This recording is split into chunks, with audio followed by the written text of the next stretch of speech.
Hello friends, we are here with our DLD mini project, the automatic rain sensing wiper. I am Raghav Agarwal, EC branch second year. He is. I am Mayank Sinha from Electronics and Communication second year. And he is. I am Lakshya Goyal from second year Electronics Communication branch. We are here with our project, DLD project, the automatic rain sensing wiper. In this, the sensor detects the waterfall and the wiper starts automatically. It helps the driver not to distract from his driving and can drive the car smoothly. In this project, we use a prototype that we made a car from cardboard and different components. So in this project, we use Arduino Uno in which it is connected with a cable, and we have inserted the code from our laptops. In this, we use breadboard in which we have fitted a 16x2 LCD display module which is connected to the sensor, and through Arduino we use multiple cables to connect that LCD module and breadboard together.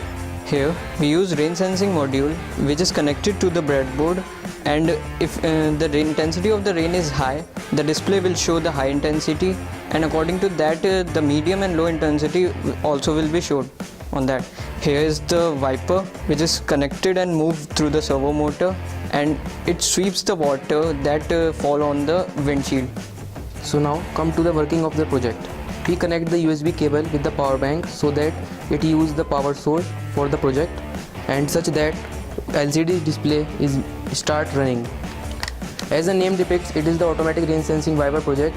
When the rain falls on the sensor, it depicts the rain according to the intensity of the rainfall.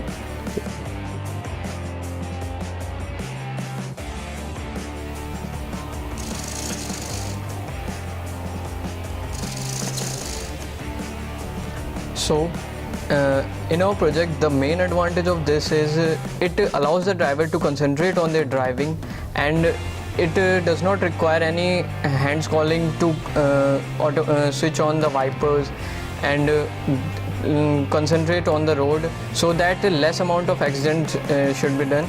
Also, it is also used in the window panes of homes and other industries.